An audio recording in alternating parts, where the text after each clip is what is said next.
Bismillahirrahmanirrahim. Assalamualaikum warahmatullahi wabarakatuh. Kita semua sadar bahwa kelak kita akan mengalami kematian yang mendadak. Sisa hidup yang kita jalani sekarang ini hanyalah menunggu waktu, menunggu giliran nyawa kita akan dicabut oleh malaikat maut. Dan dari sinilah kehidupan yang sesungguhnya baru akan dimulai. Di saat manusia meninggal, maka akan terputus semua amalannya kecuali 3 perkara, yakni sedekah jariah, ilmu yang bermanfaat, dan anak soleh yang mendoakan. Hal ini sebagaimana yang pernah diriwayatkan oleh Abu Hurairah radhiyallahu anhu bahwasanya Rasulullah SAW bersabda, apabila manusia meninggal, amalnya akan terputus kecuali 3 hal, yakni sedekah jariah, ilmu yang bermanfaat, dan anak soleh yang mendoakannya. Hadis riwayat An-Nasa'i dan Tirmidzi. Sebagai seorang muslim yang sadar akan pentingnya bekal amal di hari kiamat, tentu akan sangat berharap amal yang pernah dikerjakannya semasa hidup bisa menghantarkannya menuju surga yang telah Allah sediakan. Tapi sebelum itu, perlu kita ketahui terlebih dahulu tentang amal jariah. Amal jariah adalah amal yang akan terus mengalir meski si pengamalnya telah meninggal dunia. Amal tersebut bisa berupa amal kebaikan maupun amal keburukan. Apabila semasa hidup kita gemar melakukan sedekah jariah, maka pahala sedekah tersebut akan terus mengalir sekalipun kita telah meninggal dunia.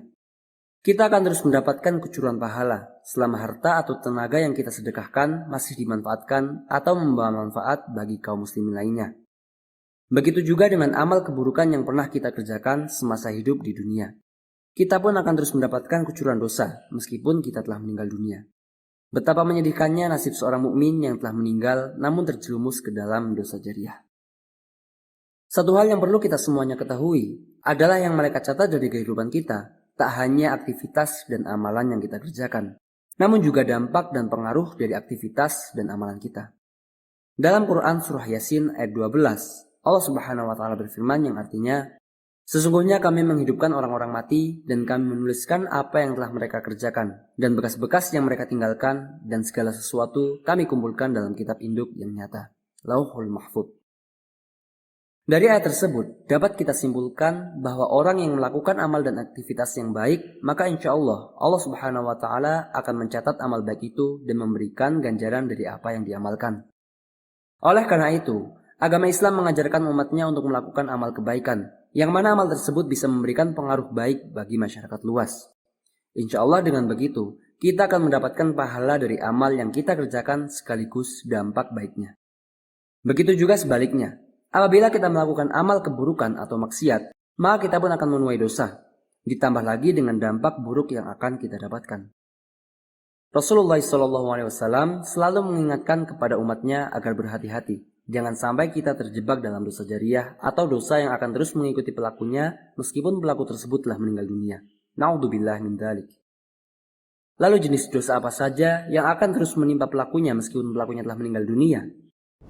Yang pertama adalah mempelopori perbuatan maksiat. Maksudnya adalah seorang yang melakukan perbuatan maksiat di hadapan orang lain sehingga banyak orang yang mengikuti perbuatannya sekalipun orang tersebut tidak mengajak orang lain untuk mengikutinya. Dari Jabir bin Abdullah, Rasulullah SAW pernah bersabda, barang siapa yang mempelopori satu kebiasaan yang buruk dalam Islam, maka dia mendapatkan dosa keburukan itu dan dosa setiap orang yang melakukan keburukan itu karena ulahnya, tanpa dikurangi sedikit pun dosa mereka. Hadis riwayat Muslim. Dari hadis tersebut, dapat kita simpulkan bahwa meski orang yang menjadi pelopor kemaksiatan tersebut tidak mengajak lingkungan di sekitarnya untuk melakukan hal yang sama, akan tetapi dengan perbuatan yang dikerjakannya tersebut memotivasi orang lain untuk melakukan seperti yang dikerjakan.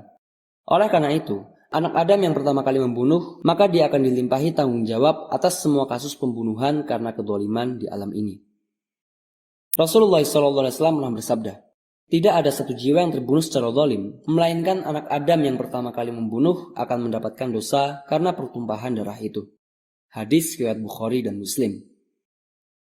Jika kita mengkaji lebih dalam dari hadis tersebut, maka kita bisa ambil contoh mudahnya seperti ini. Mungkin kita pernah melihat seorang wanita yang mengenakan celana pendek di hadapan publik. Saat ada wanita lain melihat hal tersebut, maka ia pun menirunya, sehingga menjadi ramai dan tidak merasa risih lagi bagi para wanita untuk memakai celana pendek di hadapan publik. Padahal kita semua tahu kalau celana pendek hanya boleh digunakan ketika berada di rumah saja. Mungkin benar wanita yang pertama kali memakai celana pendek tersebut tidak mengajak orang lain secara terang-terangan. Namun mengingat wanita tersebut menjadi pelopornya, kemudian banyak yang meniru, maka ia pun mendapatkan kucuran dosa dari semua yang menirunya tanpa dikurangi sedikit pun, sekalipun pelopor wanita yang mengenakan celana pendek tersebut sudah meninggal dunia. Kemudian yang kedua, ialah mengajak untuk melakukan kesesatan dan maksiat. Seorang yang menyuruh atau mengajak pada perbuatan dosa, maka akan mendapatkan pula dosa dari para pengikutnya.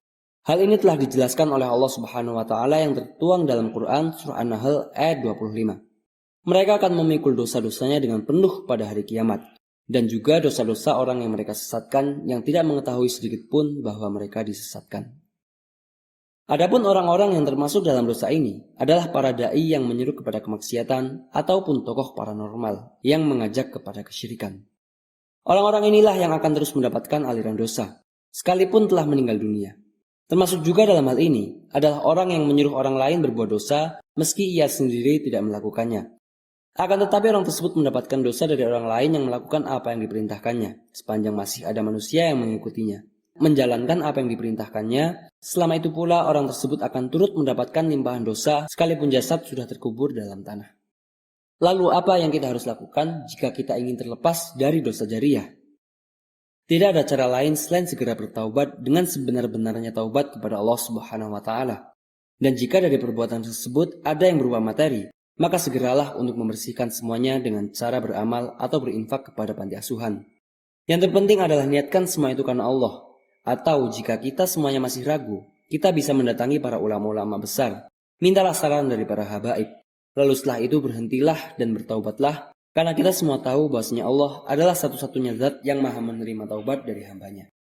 Semoga Allah Subhanahu wa taala menghindarkan kita semua dari dosa jariyah yang menghinakan. Amin amin ya rabbal alamin. Wallahu ta'ala a'lam wa sallallahu wassalam wa baraka ala sayyidina Muhammad wa ala alihi wa sahbihi ajma'in. Wassalamualaikum warahmatullahi wabarakatuh.